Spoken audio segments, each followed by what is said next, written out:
réseau, donc dans le monde, où que vous soyez dans les nations, où que vous en êtes avec vous-même, avec Dieu. Gari Shalom, grâce et paix de la part de notre Père, le Père de notre Seigneur Jésus-Christ. Alléluia. Qui nous ont versé, qui nous ont remplis, baptisés dans l'Esprit, cet esprit de grâce, de gloire. Dieu l'Esprit déversé sur toute chair. Alléluia. Vous êtes dans la grâce, par et pour la grâce. Alléluia. Avant même que vous ne soyez nés, avant même qu'une seule idée ne monte, erronée de séparation, vous étiez connus, vus, aimés, voulus, et maintenant appelés, et maintenant envoyés. Ce n'est pas à envisager, vous l'êtes. Vous êtes ces oies, ces fils et ces filles, ces envoyés, ces ambassadeurs qui déclarent, proclament, qui révèlent la réconciliation.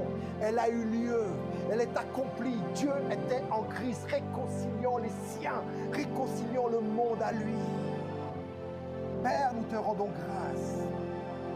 Nous te rendons grâce. Nous te rendons grâce par Jésus-Christ notre Seigneur et par l'Esprit qui demeure en nous et en tous.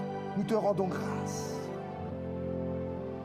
Merci pour ce merveilleux temps que tu as préparé, que tu as voulu, que tu as connu.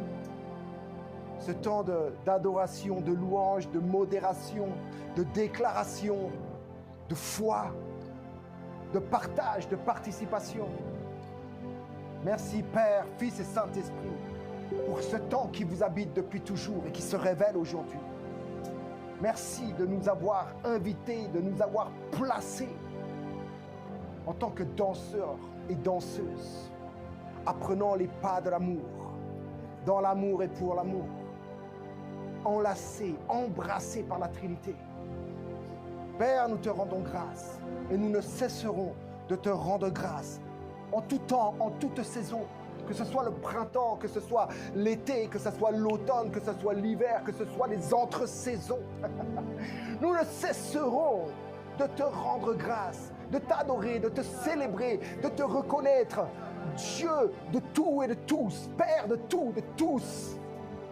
Et nous, tes fils et tes filles, qui t'aimons de l'amour du Christ, de l'amour du Fils,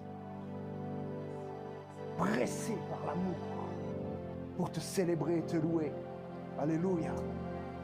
Je rends grâce à Dieu notre Père, à notre Seigneur Jésus-Christ, à l'Esprit qui nous conduit,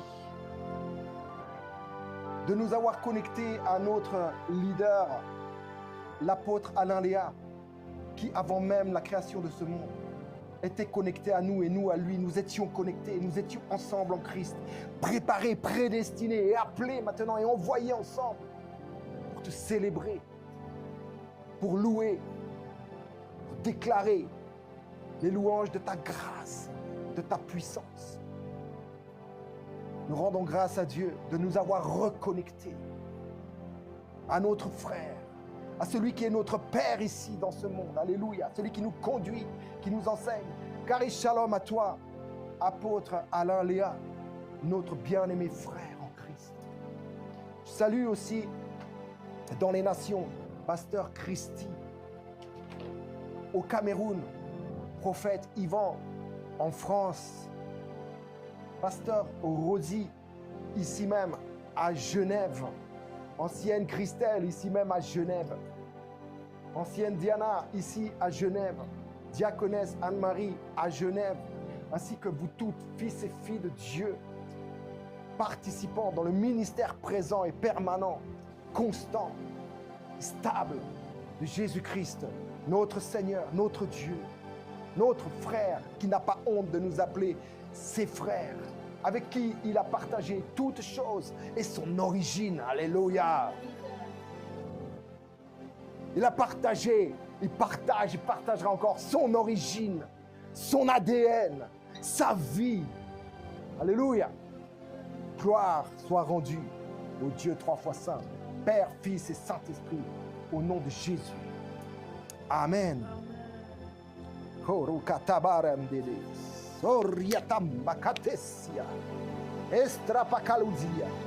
Myriad bas heledokos kitikanda. Non rigada kedes kadaboliades. Entre biastoria.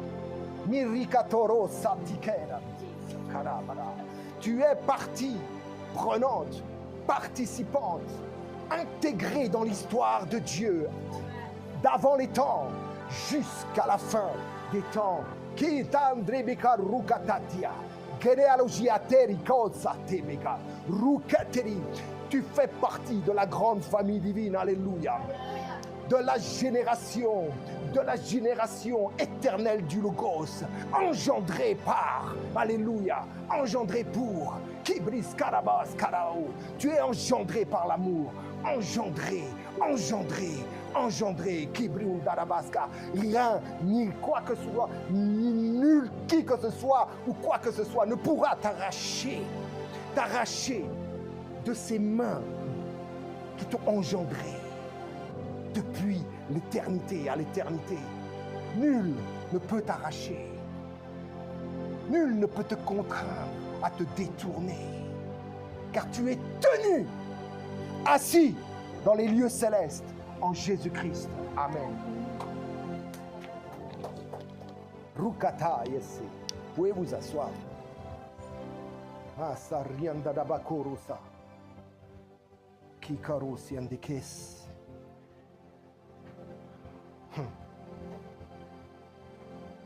Ce mois, nous avons traversé les saisons. Nous avons vu biologiquement ce que sont des saisons, naturellement ce que sont des saisons. Mais nous avons aussi vu et connu ce que sont des saisons en termes de rythme divin, en termes spirituels. Alléluia. Et nul n'échappe aux saisons que Dieu a placées, a définies avec précision dans nos vies. Quand je dis rien ou nul n'échappe, ce n'est pas négatif. C'est que, quoi qu'il t'arrive, dans quelque saison que tu sois, difficile ou facile, où tu es habile, agile en toutes choses, ne te détourne pas. Sache que tu es tenu et que ce temps est voulu pour toi. Que c'est ta croissance que ton Père veut, afin que tu parviennes à la stature parfaite de Christ. Et il opère un processus divin profond en chacun de nous, au printemps, en été, en automne, en hiver, au printemps, en été, en automne, en hiver, au printemps, en été, en automne, en hiver. Des fois c'est en hiver, en été, en printemps et en automne. Et Dieu est aux cieux. Et il fait ce qu'il veut, n'est-ce pas? Le psaume 115 nous le rappelle. Mais le Nouveau Testament nous rappelle une chose, que Dieu nous a bénis en toute forme de bénédiction et de saison spirituelle dans les lieux célestes en Jésus-Christ. Et nous sommes assis en lui. Il nous a ressuscités et fait asseoir ensemble dans les lieux célestes en Jésus-Christ. Alors Dieu est aux cieux, aux cieux en toi, dans son temple il réside et il fait ce qu'il veut. Peux-tu te réjouir en lui comme il se réjouit en toi?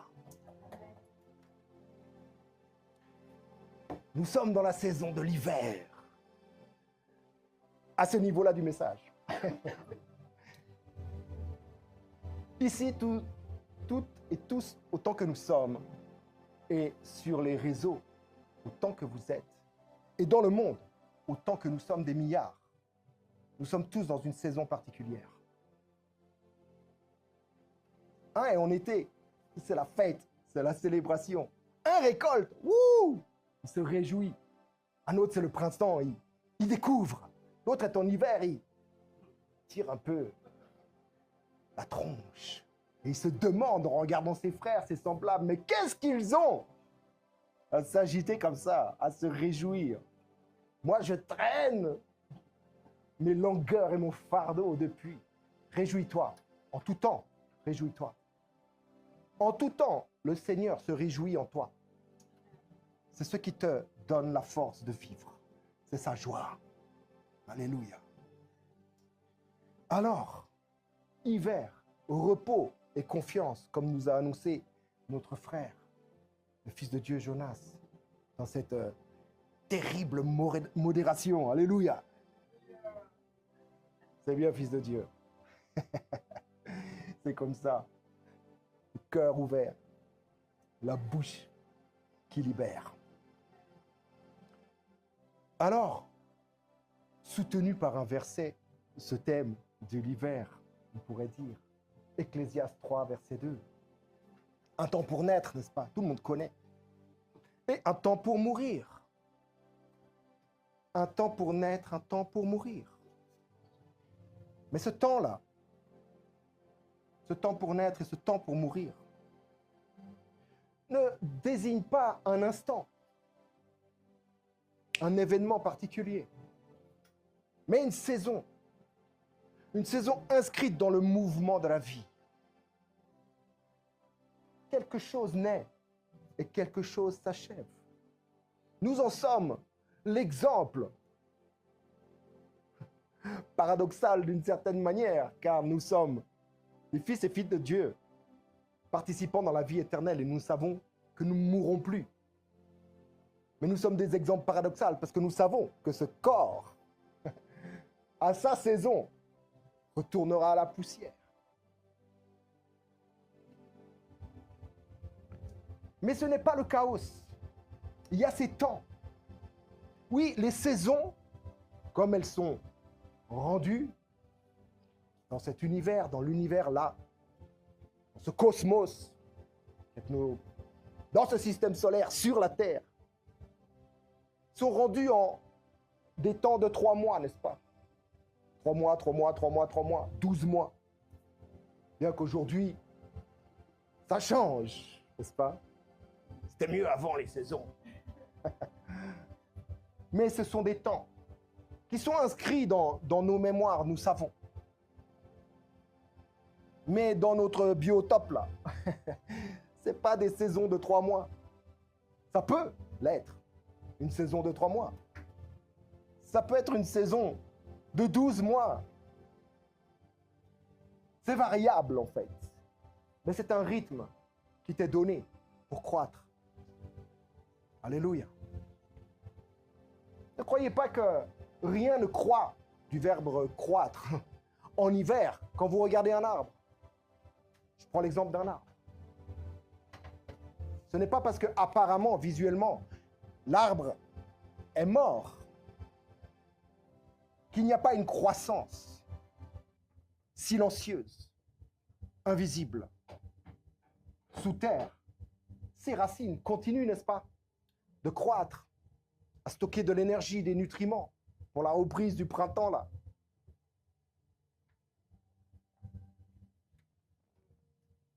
Ton hiver,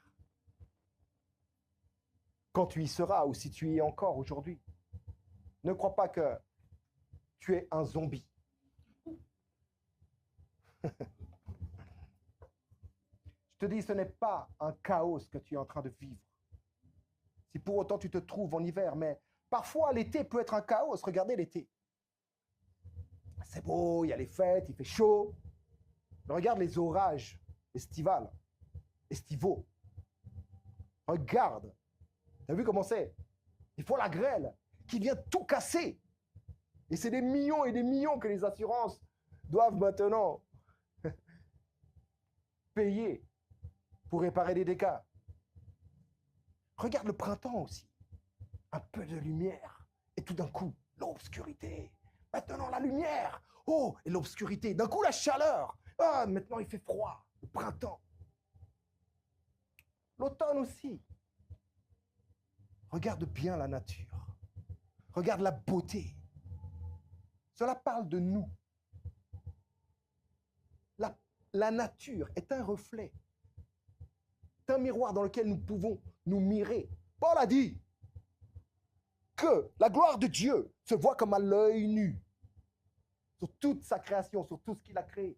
Ça peut être un miroir pour toi. Quand tu vois, oh c'est beau.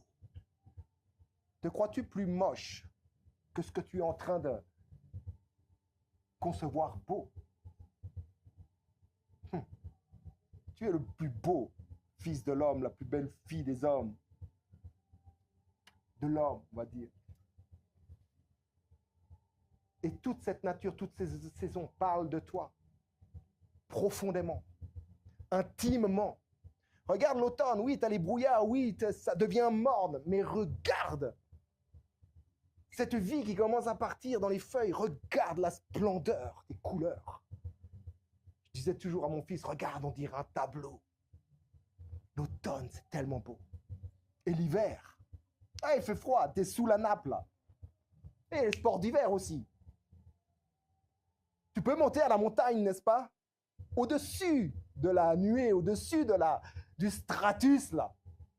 Tu peux prendre ta voiture, monter. Tu sais qu'à 900, à 1000, à 1100 mètres, là, tu es plein soleil. Tout ça parle de quelque chose de plus profond encore. Alléluia. Je dis, souvent, on se sent chaotique, dans le chaos, car tout bouge. Des fois, tout en même temps. Ou des fois, tout reste stagnant et tout en même temps. Et ça fait sembler aussi un chaos, à quelque chose qui n'a ni sens, ni queue, ni tête, qui n'a pas de sens. Et pourtant, je suis fils de Dieu, je crois en Dieu, je fais ci, je fais ça pour Dieu, je prie Dieu, mais rien ne se passe. La beauté de Dieu se trouve dans le silence aussi. Il habite tous les silences que tu peux nommer silence. Tous les silences de ta vie, Dieu habite profondément dedans. Dans chaque silence de ta vie, tu peux l'entendre qui te parle, mon enfant chéri. Sois patient et profite. Profite du temps que tu as à faire sur cette terre, car je t'ai prédestiné à y être et appelé et envoyé. Alléluia. Je t'ai glorifié ici et pour toujours. Et c'est ici que ça s'est passé. Je t'ai justifié pour toujours, mais c'est ici que ça s'est passé. Sur terre. C'est pas ailleurs, c'est pas sur la Lune. C'est pas sur Pluton, c'est pas dans un autre univers. C'est ici sur terre. Et des fois, on passe à côté.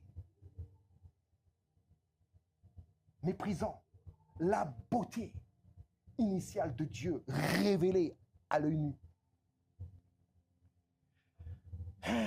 Je te dis, c'est une sagesse de Dieu. L'hiver, comme toutes les autres saisons, est une sagesse de Dieu. Une sagesse divine. Un rythme ordonné dans ta vie, précis, même quand ça bouge dans tous les sens.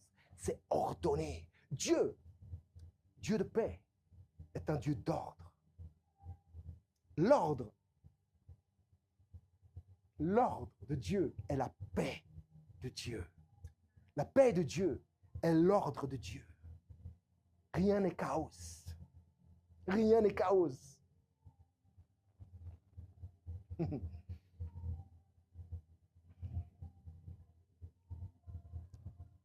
Dans ce temps-là que nous avons vu, un temps pour naître, un temps pour mourir,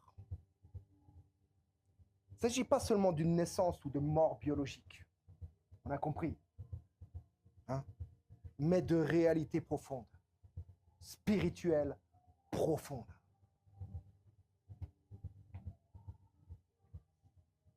Il y a une saison, je vais y venir, mais j'anticipe un peu. Quand Christ est à la croix, qu'il dit que tout est accompli. Et lui-même a dit, je ne suis pas venu pour abolir, n'est-ce pas, mais pour accomplir. À cette simple parole, pourrait-on dire, et ce n'est pas une simple parole, c'est une parole les plus fondamentales qui soit pour l'univers entier. Pour tous les univers que tu puisses imaginer et pour ta vie. Tu es un univers toi-même. Tu es un cosmos ambulant. C'est le cri le plus fondamental qui soit. Le cri de l'enfantement de la nouvelle création. Un cri fondamental. Tout est accompli. Ce qui indique maintenant une cessation totale. La mort de quelque chose. Christ est la fin de la loi. Il est la fin de la loi. Tout est accompli. Cette saison-là, ce temps-là, c'est la fin de la loi. Romains 10, verset 4. Christ est la fin de la loi. Nous parle des saisons. Nous parle des rythmes divins de Dieu, de l'ordre de Dieu. La loi n'est pas quelque chose de négatif. La loi est spirituelle, n'est-ce pas? Elle est bonne, elle est parfaite. Juste une parenthèse. Le salaire du péché, c'est la mort. Lui qui n'a point péché, il l'a fait pécher. Et comment Dieu pouvait-il mourir? Si on veut bien. Oui, le Fils de l'homme, oui. Le Fils de Dieu, non. Mais comment? Lui qui n'a pas péché, Dieu l'a fait pécher. Afin que cette loi parfaite et bonne accomplisse ce qu'elle avait à accomplir. Un seul est mort et tous sont morts. Alléluia! Christ est la fin de la loi. Donc,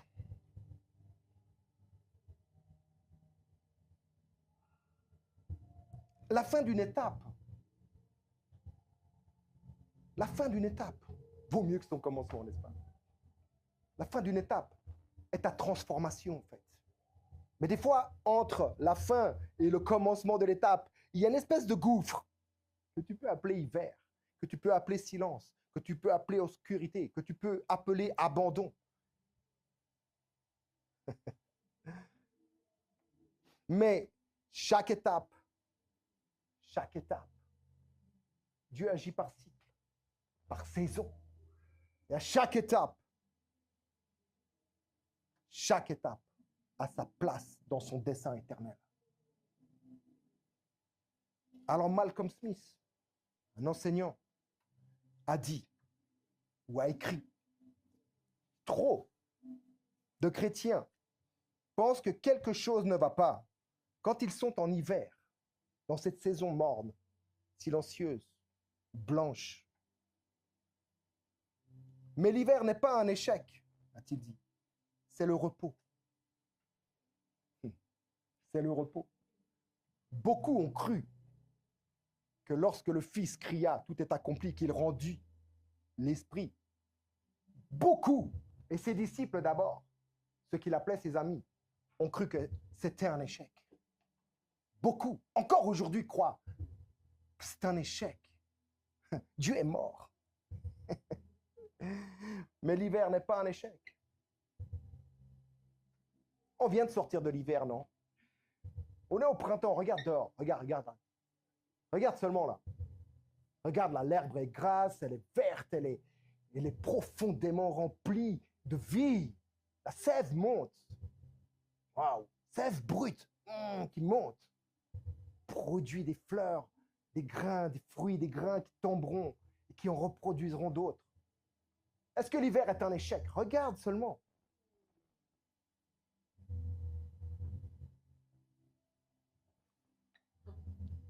L'hiver n'est pas un échec, c'est le repos. C'est le repos qui a permis cela. Et là, vous voyez juste un petit peu. On est tous venus, n'est-ce pas? Soit en vélo, en tram, en bus ou en voiture, peut-être à pied. Trottinette parfois même. On a tous vu quel est le fruit de l'hiver. Aujourd'hui, le 26 avril 2026, un grand soleil comme celui-ci, avec les fleurs, les oiseaux qui gazouillent, ce n'est pas un échec.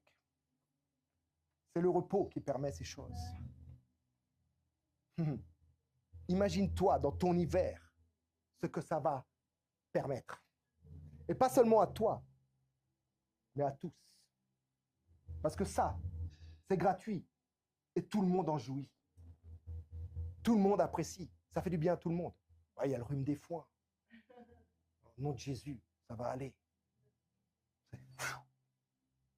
Amen. Ok, c'est le repos, c'est la préparation, c'est le calme nécessaire avant l'explosion de la vie au printemps, l'hiver.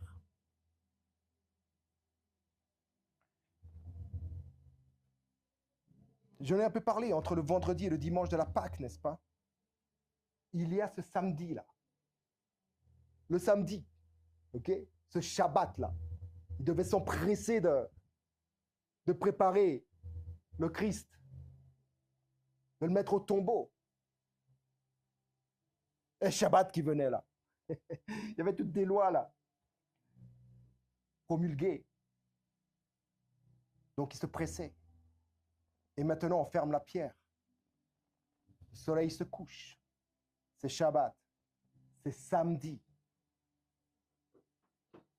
Notre type là, notre ami, notre Seigneur est au tombeau. Il est mort. C'est le silence absolu. Le silence après la tempête. Souvenez-vous, à la croix, les pierres ont explosé. Le rideau de 15 cm d'épaisseur sur 20 mètres de hauteur s'est déchiré. Imagine le bruit. La terre a tremblé et les tombeaux ont explosé. Et ceux qui étaient dans le sein d'Abraham ont ressuscité. Et au jour de la résurrection, ils ont été vus par tous. Ils sont où maintenant? Montés avec Christ. Ce n'est pas tout à fait le sujet d'aujourd'hui, mais imagine le bruit. Le tremblement, l'explosion des rochers, les cimetières, là, le cimetière de Jérusalem, pouf! Les saints sortent. Waouh! Un bruit pas possible. La foule aussi. Et maintenant, c'est samedi. Shabbat. Chômage. Repos. Silence total.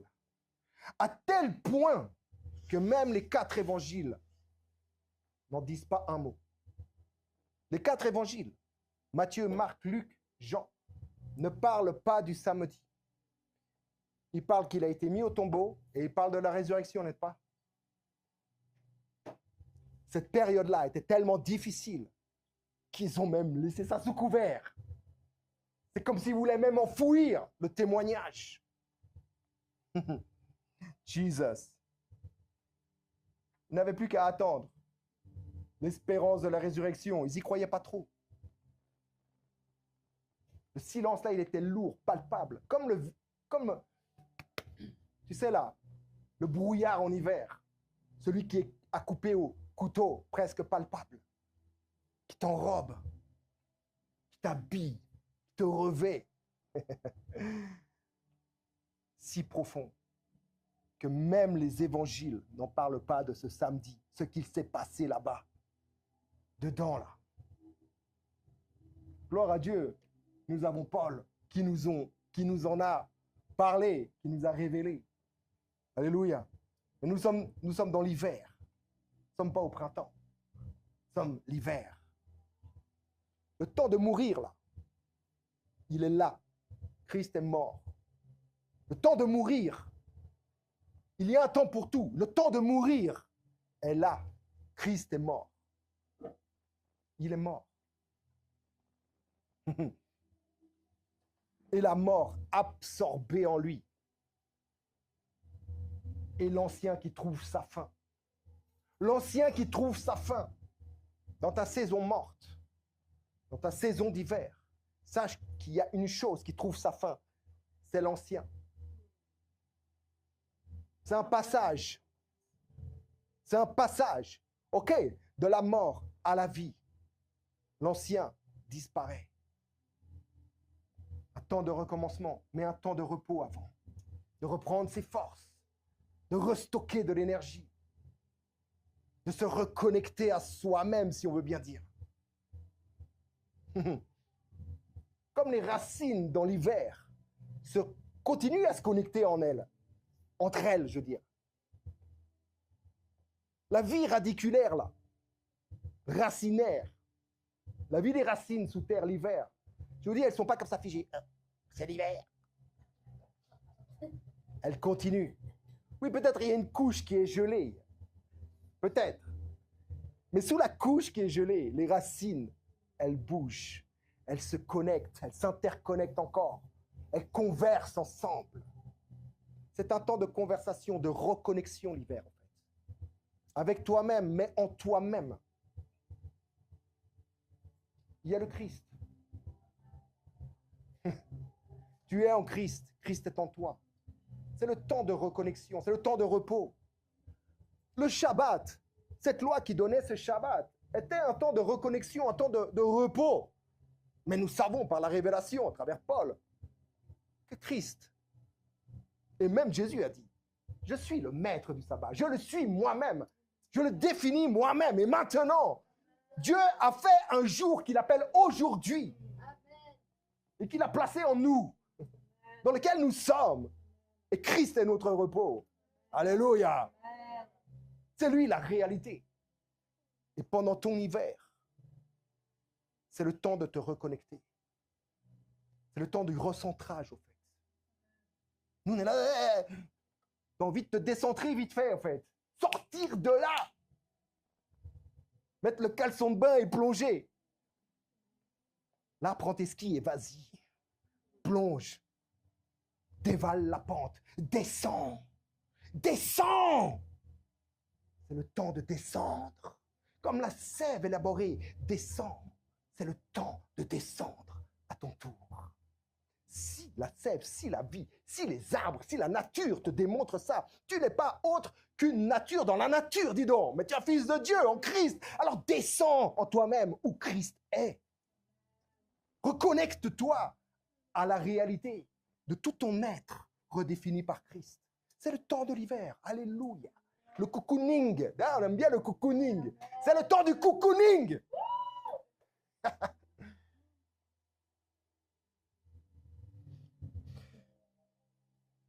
Le silence a comme apparence l'obscurité. Le temps qui passe lentement. C'est là où Dieu agit en profondeur. Alors participe avec ses agissements, son agissement dans tes profondeurs. C'est là qu'il est en train de, on va dire, t'enraciner ou te réenraciner en ton être intérieur. En ton entièreté, définie, redéfinie en Christ, par Christ. L'être profond, pleinement, totalement sauvé, totalement guéri, totalement un.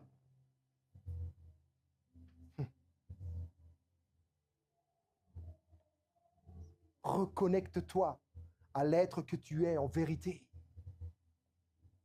Celui qui est prêt à être révélé au printemps.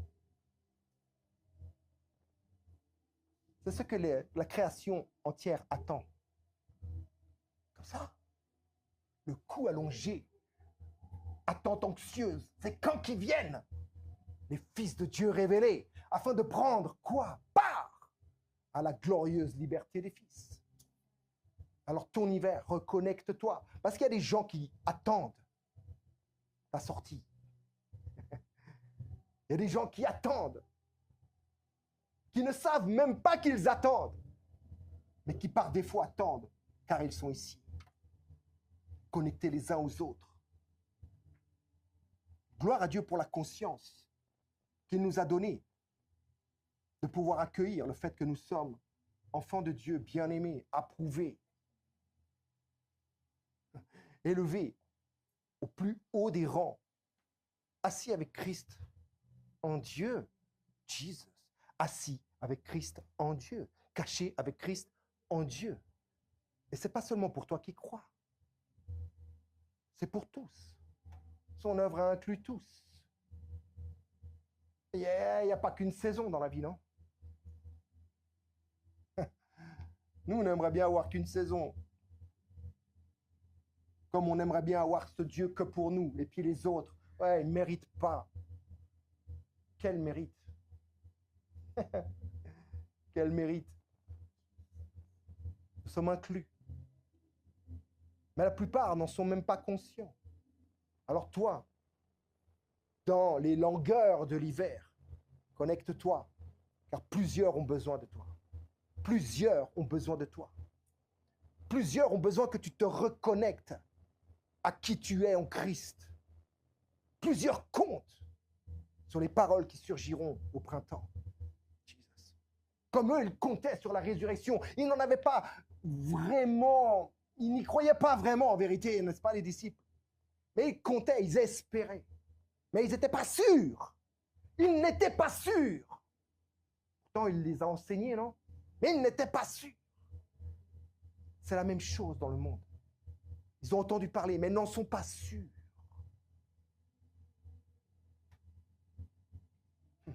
Mais Dieu en était certain.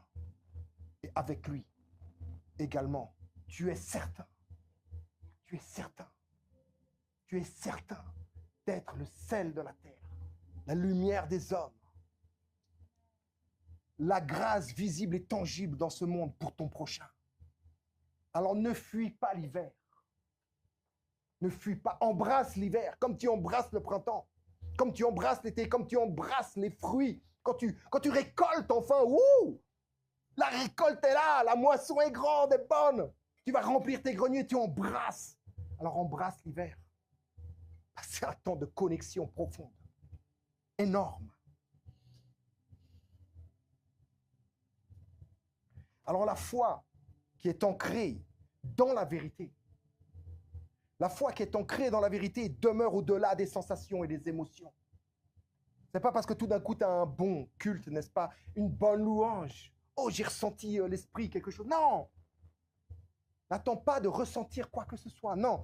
La foi ancrée dans la vérité, la foi du Fils de Dieu en toi, qui te permet de contempler et de connaître et d'exprimer, demeure au-delà des sensations et des émotions. Elle nous fait dépendre de la vérité révélée. De la vérité révélée. De la vérité révélée. Christ en tous, Christ en vous, l'espérance de la gloire. Tu réponds à l'espérance de ce monde en sachant qu'il est en tous, en toi et en l'autre, et en tous. Ceux qui attendent, ceux qui ont froid, ceux qui ne savent plus comment faire, qui sont dans un espèce de chaos apparent. Toi, tu es fils, tu es tenu, assis en Christ, comme tous le sont, mais toi, tu le sais. Par grâce, tu le sais. Loue le Seigneur. Rends grâce à ton Père de te l'avoir fait connaître, de t'avoir révélé ces choses, de t'avoir révélé son Fils en toi. Et je t'assure que l'hiver est plus pour l'autre que pour toi. Oui, pour toi, tu te reconnectes. C'est clair. Ce qui est bon pour toi est bon pour l'autre, n'est-ce pas? Mais Jésus, le Seigneur, Dieu, le Fils de Dieu,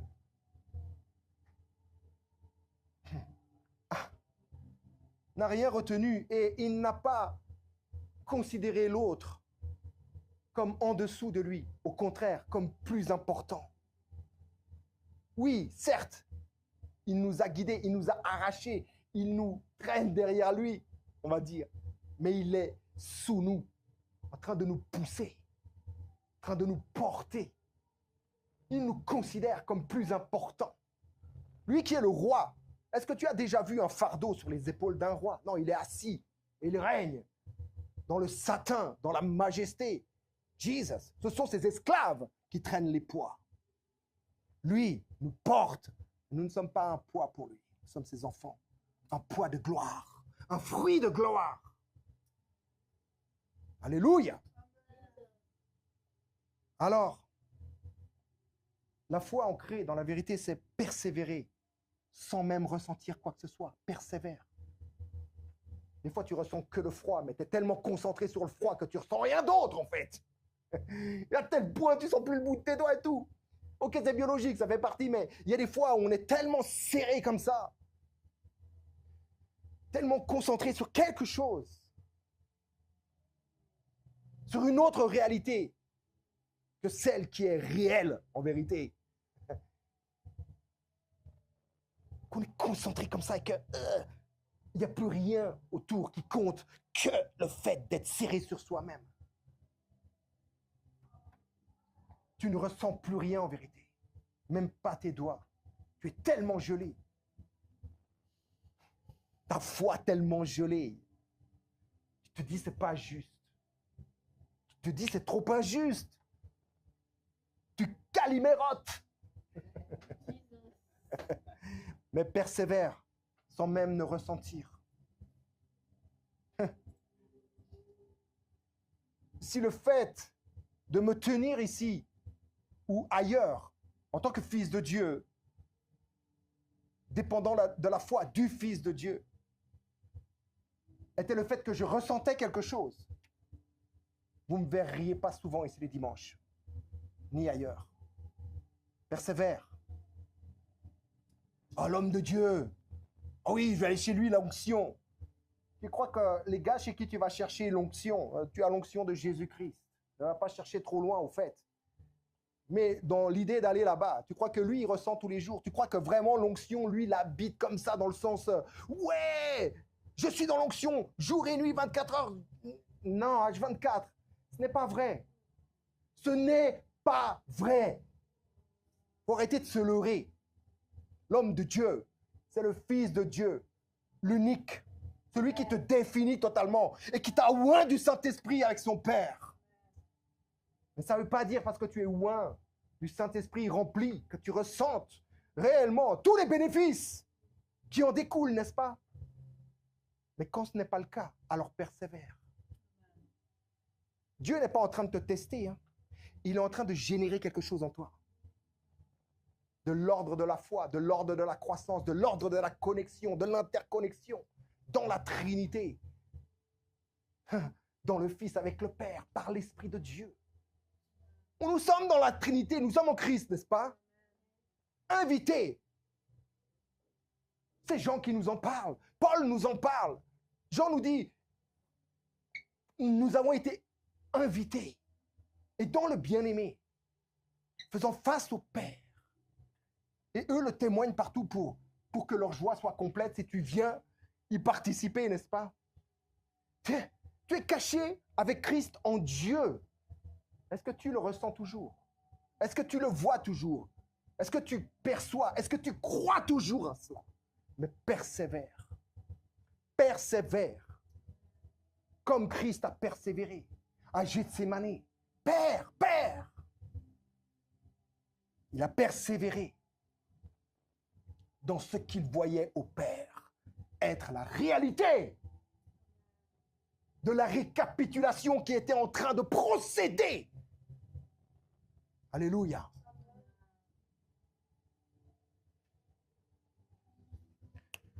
Faire confiance sans voir. Patienter sans preuve. Patienter sans preuve. Nous sommes dans une génération où on veut des preuves, n'est-ce pas? On a tellement d'émissions qui parlent de ça. Faites entrer l'accusé, ceci, ça. Il faut des preuves, n'est-ce pas? Il faut des preuves, il faut des preuves. On est dans un... Voilà. Tu es vraiment rempli du Saint-Esprit, alors il faut que tu parles en langue. Il faut une preuve, n'est-ce pas? Il ne parle pas en langue, celui-ci. Celle-là ne parle pas en langue. Celle-ci, là-bas, quand elle pose les mains, les gars, ils ne guérissent pas. Il faut des preuves. Il faut des preuves que tu es rempli du Saint-Esprit. Ils sont quoi? Tu es rempli à 2%. Sorry. Dieu, 2%. L'Éternel, à 2%. Ah, patiente sans preuve. Patiente sans preuve. Nous avons des exemples dans la Bible qui sont édifiants pour nous. Pas des exemples à suivre, mais ni à pas faire.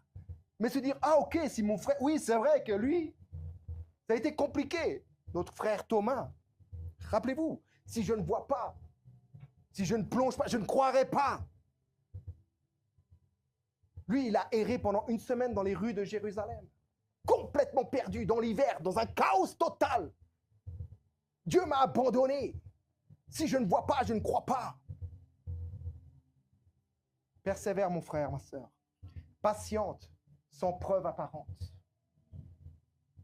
Sans preuve apparente. Je vous dis que la foi du Fils de Dieu, ce n'est plus nous qui vivons. Et ce que nous vivons dans notre corps, c'est par la foi. C'est écrit « Oh », c'est du Fils de Dieu. Ce n'est pas ta foi. Il n'y a qu'une seule foi, il est écrit dans Éphésiens, n'est-ce pas? Une seule fois, il n'y en a pas 12. Toi, tu n'en as pas une fois, 2 fois, 3 fois, 4 fois, 5 fois. Il y a une seule foi, la foi du Fils de Dieu, dans laquelle tu participes. Cette foi qu'il avait au Père, tu participes dans cette foi qu'il a au Père. La foi du Fils de Dieu. Par la foi du Fils de Dieu, nous apprenons à demeurer même dans l'invisible. Surtout dans l'invisible. Surtout dans l'invisible. Ce que tu es, c'est pas ce que tu vois dans ton miroir les matins quand tu te lèves. L'être intérieur, l'être invisible, si tu le voyais, peut-être tu prendrais peur ou tu commencerais à louer. Parce qu'il est totalement défini par le Seigneur l'Esprit, qui réalise en toi l'adoption, n'est-ce pas? Qui réalise en toi la transformation de gloire en gloire, à son image. L'être invisible que tu es, fais-lui confiance. Parce que c'est pour lui que Christ est mort. Pour le révéler enfin à toute la création. Le fruit de gloire du Fils au Père. Jesus. La gloire de Dieu, c'est l'homme pleinement vivant. Et la vision de Dieu consiste en cet homme-là, dont ton premier exemple est Christ, mais il est l'exemple de qui tu es. Totalement. Ton être invisible est tel il est, tel nous sommes, n'est-ce pas, dans ce monde. Est-il encore révélé? Est-il déjà révélé? Est-ce que toi-même me crois? Est-ce que toi-même l'as déjà vu? Patiente sans voir, patiente.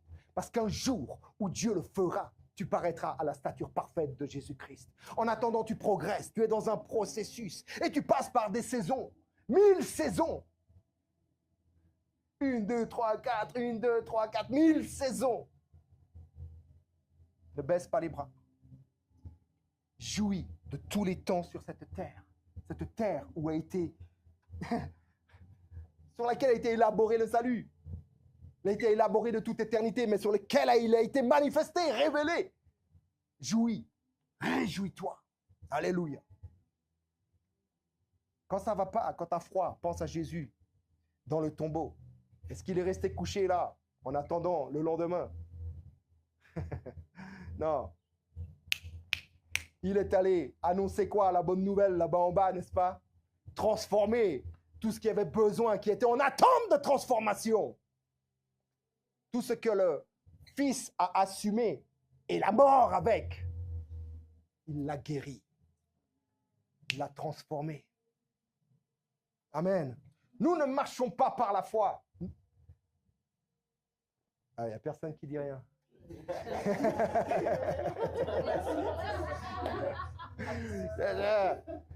faut se réveiller. Nous ne.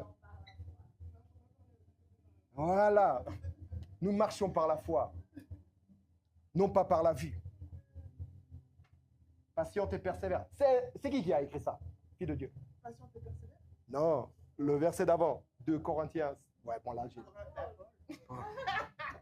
Regarde ce que Paul a reçu. Il dit dans Acte 20, verset 27, qu'est-ce qu'il dit? Il dit qu'il a reçu tout le conseil de Dieu. Même pas Moïse l'a reçu, même pas Élie l'a reçu, même pas Noé l'a reçu, même pas David l'a reçu. Le conseil de Dieu. On ne pourrait pas dire oui, Jésus l'a pas reçu. Il est le conseil de Dieu. Il est la logique de Dieu. Il est la parole essentielle de Dieu. Mais celui-ci là, même pas Pierre, même pas Jean, celui-ci déclare, j'ai reçu tout le conseil de Dieu. Tout le conseil, et je ne vous en ai rien dissimulé. Alléluia. Et celui-ci te dit, oh, faut marcher par la foi, pas par la vue. S'il te le dit, c'est pas pour rien. Mais suis son exemple. Dans ta nature humaine, là. Ta nature humaine encore. Ah, je ne vais pas aller trop. Dans ta vie, tu as plus à marcher par la foi que par la vue. Vraiment. Habakkuk, j'ai bien aimé ce qu'il a dit Habakkuk. Une expression simple de marcher, non par la vue, mais par la foi. Habakkuk 3. On connaît des choses d'Habakkuk, mais là, j'ai bien aimé. Même si le figuier ne fleurit pas, moi, je me réjouirai en l'Éternel. Même si je ne vois pas les choses arriver à leur terme. Car tous ces témoins-là, la nuit, qui fait partie de la nuée des témoins, ces gars saluaient de loin quelque chose qu'ils avaient attendu, qu'ils avaient annoncé toute leur vie, mais qui savaient qu'il y avait un temps meilleur où certains allaient le recevoir, à qui ça allait être révélé, et dans lequel ils allaient pouvoir participer pleinement. Alléluia! Ce gars-là, qui fait partie de la nuée des témoins, et qui est monté depuis, mais il nous disait avec tous les autres qu'il y avait quelque chose de plus parfait encore à venir. Et qu'ils savaient que le message qu'ils avaient reçu n'était pas pour eux, mais pour ceux-là. Parce que ce n'était pas eux sans nous. Ils se réjouissaient déjà pour nous. Ils savaient que pour eux, ils ne parviendraient pas à cette connaissance, à cette révélation de l'œuvre de Dieu, Jésus-Christ, la incarnation, Dieu entrant dans un corps, alléluia. Mais ils se réjouissaient à l'avance. Ils savaient qu'une chose plus parfaite venait et que c'était pour nous et qu'il fallait encore du temps parce qu'ils ne voulaient pas y parvenir sans nous. Ils se réjouissaient. C'est ce qu'il dit. Même si le figuier ne fleurit pas là dans ma vie, c'est pour lui le figuier. Parce que le figuier, s'il ne fleurit pas, ça veut dire quoi? Il n'y aura pas de fruits, n'est-ce pas? Il ne pourra pas profiter. Vous avez vu les figues comme c'est bon. Comment c'est rempli de nutriments, de tout. Bref. Donc, si le figuier ne fleurit pas pour sa vie, s'il n'a pas de réjouissance, cette réjouissance attendue, sinon par l'espérance, moi, je me réjouirai pour l'éternel, dans l'éternel. Je compterai sur lui. Je me réjouirai en l'éternel. Il dit dedans. Il dit pas avec, il dit en, dedans. Je me réjouirai dedans. Jesus. Nous aussi, nous avons à nous réjouir tel que ce frère-là. Quand tu entres dans ton période, tu as l'impression de ne pas pouvoir cueillir les fruits là. Réjouis-toi pour ceux qui viennent après. Parce que ta vie n'est pas en vain ici. La parole qui sort de la bouche de l'Éternel ne revient jamais sans avoir quoi? Produit son effet. Dis donc, la parole nous habite. Amen. La parole nous habite. Là où tu poses tes pieds, la parole acte quelque chose. Et ça ne reviendra pas à vide. Elle portera toujours son fruit en sa saison, clairement. Mais réjouis-toi en Christ, en l'Éternel. Réjouis-toi en Christ. Parce que d'autres attendent, ont une expectative, même inconsciente, que tu puisses porter du fruit, non pas pour toi, pour eux, qui puissent se réjouir de ton fruit, de ton labeur. Jesus. Nous ne sommes pas juste une génération, nous sommes un héritage. En n'importe quelle saison, tu es un héritage. Parce que l'héritage t'habite et Dieu t'a rendu capable de prendre part à l'héritage des saints. Jesus. Si tu as rendu capable toi, d'autres seront rendus capables dans d'autres générations. Persévère, car ce n'est pas seulement ta petite vie, ton petit toi, c'est tous et tous ceux qui viendront. Ton hiver est important pour ceux-ci. Pour toi, certes, mais regarde la saison, regarde derrière ces vitres ou à travers ces vitres. Regarde ce que l'hiver a produit en secret, en silence dans l'invisible. Regarde, c'est le fruit de ce qui s'est passé dans le tombeau de l'hiver. C'est là, devant tes yeux. La gloire de Dieu est visible comme à l'œil nu.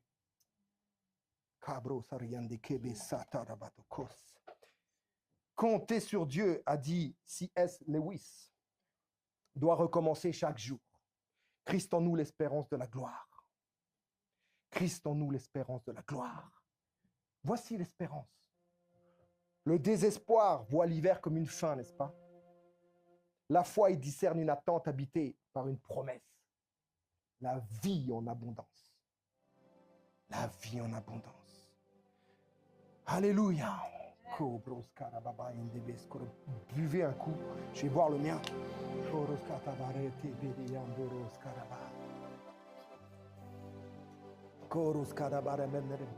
Prends juste un temps. Parce que le message n'est pas terminé. On va arriver dans une autre partie. Alléluia. Est-ce que ça va pour toi? Est-ce que ça va pour vous? Honoré que tu sois là, chère sœur. Ça va pour vous? Yes. Respirez un peu. Respirons. Nous sommes en hiver à travers le message. Dans le repos. Repos et confiance. Repos et conscience. Conscience. Je vous ai bien eu. Repos et confiance. Repos et conscience. Dépôt et conscience. Il y a un dépôt en toi qui est gardé, auquel tu te reconnectes pendant ta saison d'hiver. Ce dépôt est gardé avec puissance par le Saint-Esprit. En toi, un dépôt. Rappelle-toi qu'en Christ sont tout quoi? Les trésors de la connaissance et de la sagesse. C'est-à-dire tout, en fait. Le dépôt, là.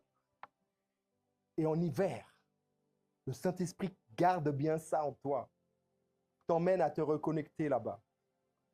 Dans le dépôt. Dépôt et conscience. Repos et confiance. Amen. Alors, 4 derniers petits points.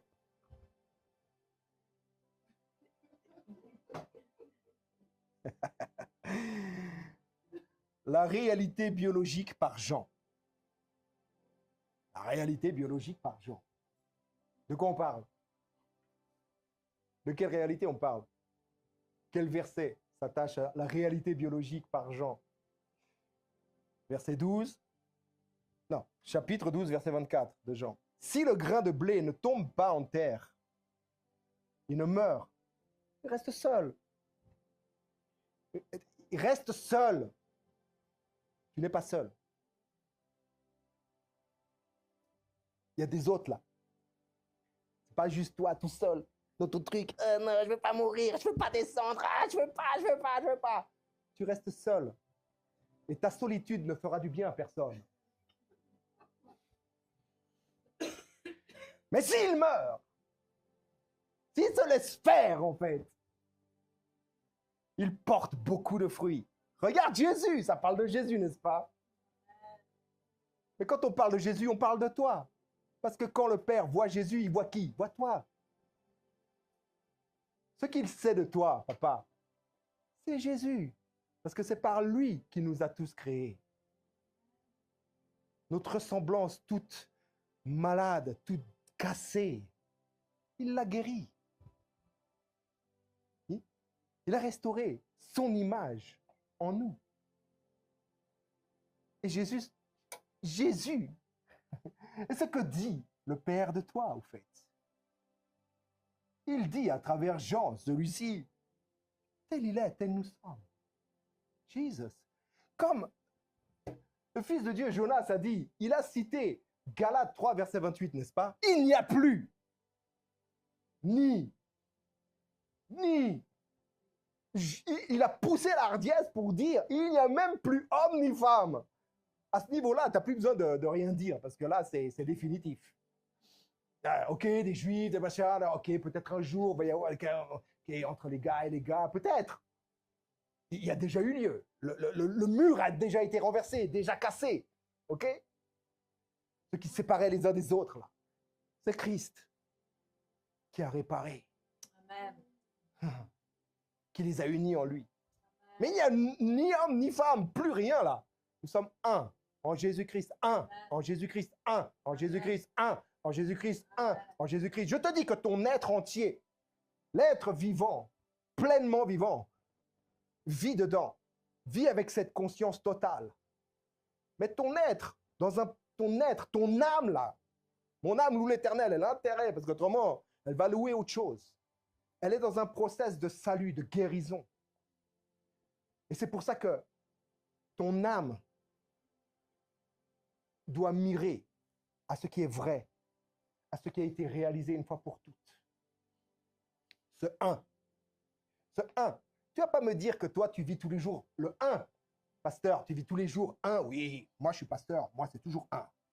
Oui, je sais, intelligemment, intellectuellement, spirituellement, je sais. À travers la foi du Fils, je le déclare.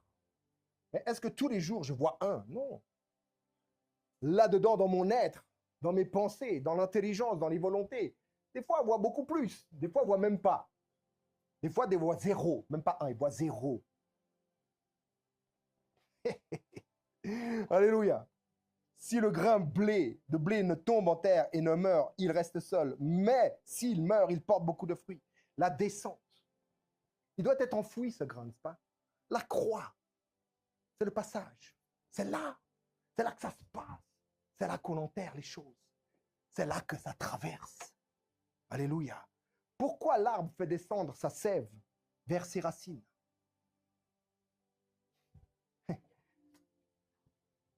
La sève de l'arbre, c'est la vie de l'arbre.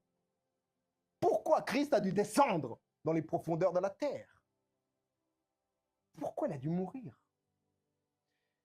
L'arbre fait descendre sa sève, la sève élaborée. Ça monte en sève brute et ça descend en sève élaborée. Pour protéger ses branches et son tronc des dégâts du gel pendant l'hiver. Et conserver son énergie, sa vie pour le printemps à venir. De la même manière, le grain là doit être enterré pour mourir et céder la place à quelque chose de nouveau. Non mais regarde, la graine du séquoia, 1 centimètre. Hein. Le séquoia dendron, 133 mètres le plus grand.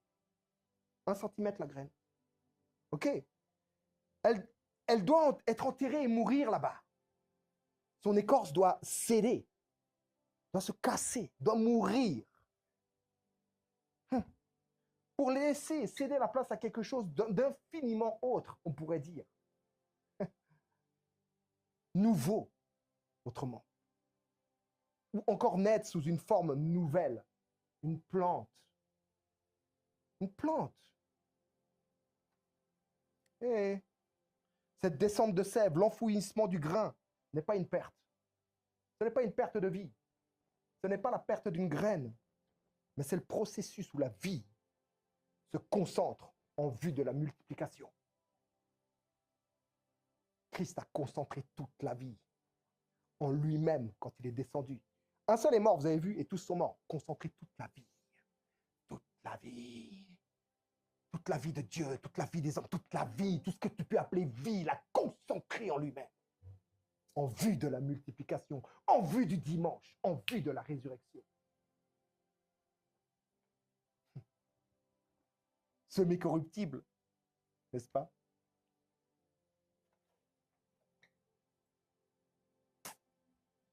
Le corps est semé corruptible. Il ressuscite un corps. Mais c'est toujours un corps, mais d'une autre nature. La graine, là, ce qu'il y a à sa sortie, la plante, n'est pas séparée. La plante de la graine n'est pas séparée. La preuve, c'est que la plante va créer de nouveau des graines. C'est la même nature, mais une autre forme. En Christ, la descente est le chemin de la fécondité. En Christ, la descente est le chemin de la fécondité. Ton hiver, la descente là, en Christ, c'est l'assurance de la moisson à venir. C'est l'assurance de ton printemps à venir. C'est l'assurance de ton été et de tes célébrations à venir. C'est Jesus. Le premier homme, Adam, devint une âme vivante. Elle a été enterrée là. Elle est morte maintenant. Le dernier Adam est un esprit vivifiant.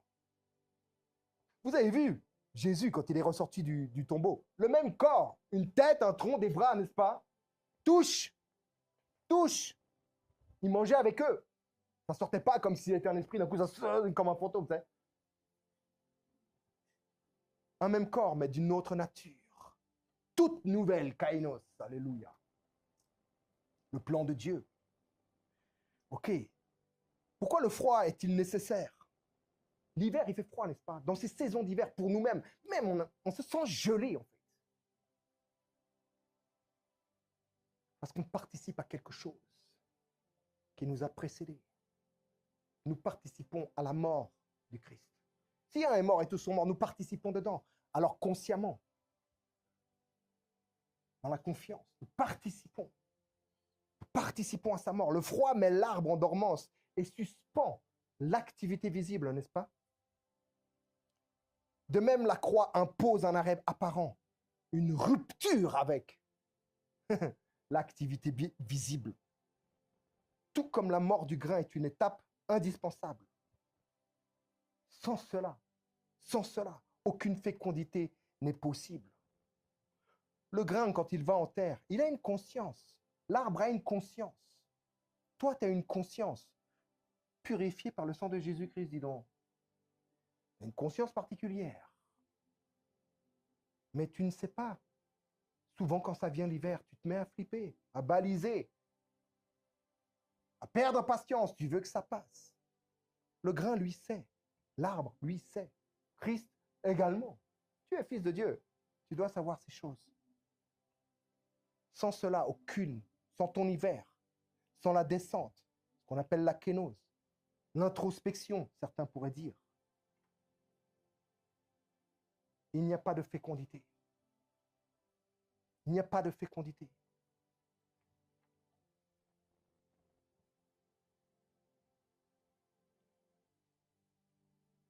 Le passage de cette saison n'est pas une fin en soi, mais la condition même de la vie. C'est la condition même de la vie. C'est une œuvre cachée. La kénose, descendre, l'introspection, comme certains pourraient encore le dire. La méditation, la contemplation, là, kénotique, en descente, sous la surface. Je vous l'ai dit tout à l'heure, les racines ne sont pas inertes. Elles s'interconnectent, elles conversent entre elles. Elles concentrent encore les nutriments, les minéraux, tout ce qu'il faut, en fait. Elles les concentrent. Elles sont en train de concentrer tout ça. Franchement, elles préparent silencieusement la reprise du printemps. La reprise du printemps. Elles connaissent le cycle. Elles connaissent le cycle de la vie. Nous sommes appelés à connaître le cycle de la vie, nos cycles de la vie, de les reconnaître. Pas de faire avec, mais de ne pas faire sans elles. Faire avec, c'est un peu genre, ok, vas-y, ça passe. Quand ça sera passé, ça ira mieux. Pourvu que ça passe vite, c'est aller avec, c'est participer. Participation avec la mort. Et nous, on veut toujours la résurrection, n'est-ce pas?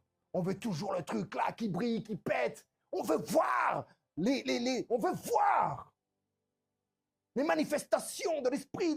Mon gars, il n'y a pas que ça. Il y a aussi l'hiver. Les sports d'hiver. Tout chousse.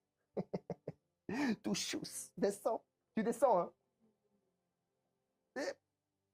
Tu vas au ski. Tu montes pas comme ça, tout chousse. Tu descends, tout chousse. Ça te parle. Ça nous enseigne. Les sports d'hiver nous enseignent sur la position à adopter au fait. Alléluia.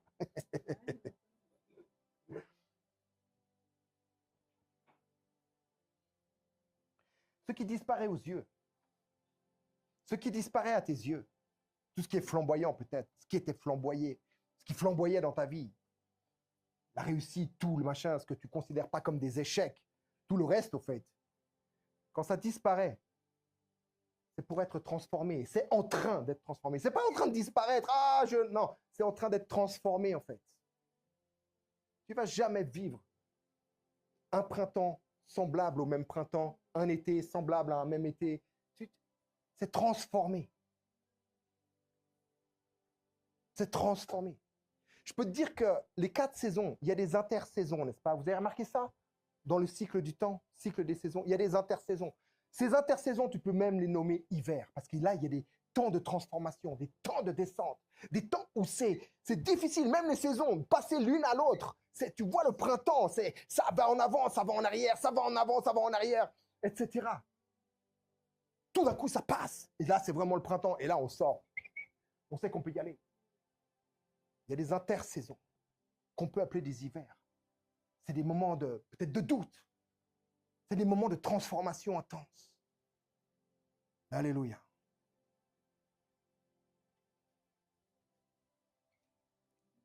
La foi ou l'obscurité, la baisse de lumière réduit la photosynthèse. C'est pour ça qu'ils perdent les feuilles, les arbres, à cause de la baisse de lumière. Ils n'arrivent plus à capter. Et elles meurent, elles tombent. Et ça plonge l'arbre dans le repos.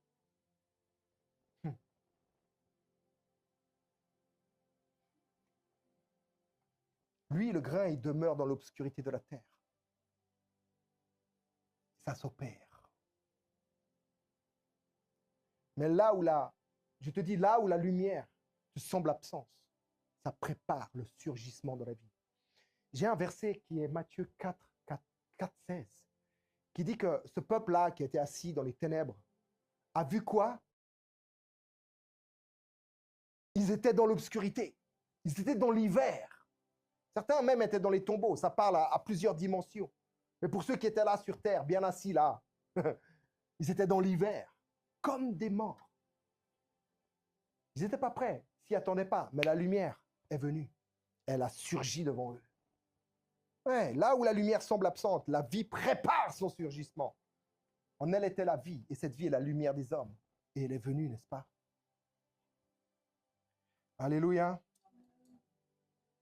Ok, de même, quand rien n'est visible, nous demeurons en Christ. Ce n'est pas parce que tu n'y vois rien, que tu n'y comprends plus rien, que tu n'es pas en Christ.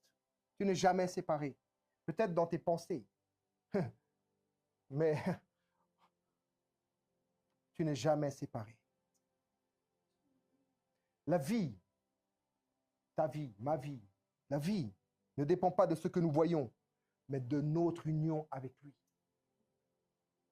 Ta vie dépend de celle d'un autre. Ce n'est plus moi qui vis, c'est Christ qui vit en moi. Et ce que je vis maintenant dans mon corps, je le vis. Ah, même une foi qui ne dépend pas de moi, la foi du Fils de Dieu qui s'est donné et livré pour moi par amour. Ta vie dépend de lui, totalement, que tu ne veuilles ou non. Saison après saison, en hiver ou quoi. Ta vie dépend totalement de lui. Alors, dans ces temps, appuie-toi sur la parole. Appuie-toi sur la communauté. Tellement important. C'est pour tenir à des moments. On doit tenir. Et il y a des choses qui nous sont données comme la parole de Dieu. La communauté. La fidélité de Dieu. Nous le chantons. Vivons-le. Soyons conscients qu'il est fidèle. Celui qui nous appelle est fidèle et c'est lui qui le fera, n'est-ce pas? Avance simplement dans une obéissance simple. Attends-toi à l'Éternel. Même si tu ne vois pas les fruits du figuier, tu espères en lui. C'est simple. Tu attends tranquillement. Tu adores par la foi, simplement. Non pas parce que tu ressens que c'est un bon temps de louange puis qu'il y a l'onction. Tu adores par la foi du Fils de Dieu. Tu entres dans la participation simple et profonde de la louange, de l'adoration qu'a le Fils au Père. Simplement. Même si tu n'y vois pas, même si tu consens, va dedans. Ok. Votre position en Christ ne change pas. Quelle que soit la saison, quel que soit le temps, quel que soit l'état, l'émotion, la sensation, vous êtes assis, caché, vivant et régnant. Et l'hiver ne change pas ses réalités. L'hiver ne change pas la réalité des autres saisons, n'est-ce pas? Posez-vous plutôt cette question alors. Comment la compréhension des saisons d'hiver m'aide-t-elle à faire confiance à l'œuvre cachée de Dieu? Ce que nous avons vu un peu aujourd'hui. Ok, alléluia. Pouvez vous lever si vous voulez, rester assis ou comme vous voulez. Nous allons prier, rendre grâce à Dieu, notre Père.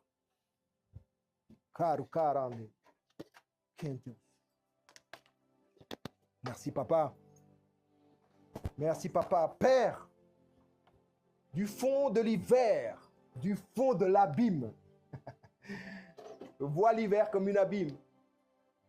Je t'invoque. C'est une prière qui est fondée sur le psaume 130. Je suis allé dedans.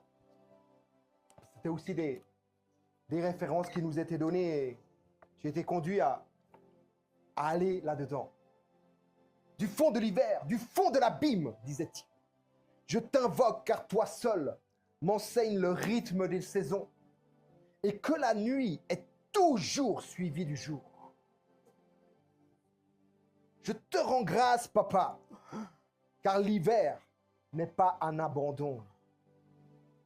Car l'hiver n'est pas un abandon. Tu n'abandonnes jamais. Tu ne relâches jamais. S'il y en a un qui fait des efforts, c'est bien Papa. Mais ton œuvre cachée, où tu me fortifies,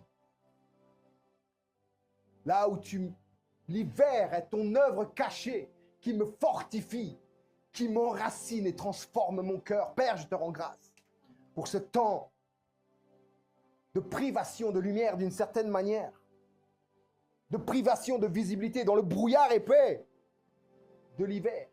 C'est là où tu transformes mon cœur, où tu m'enracines encore plus profondément en Christ Jésus, dans l'amour. Alléluia.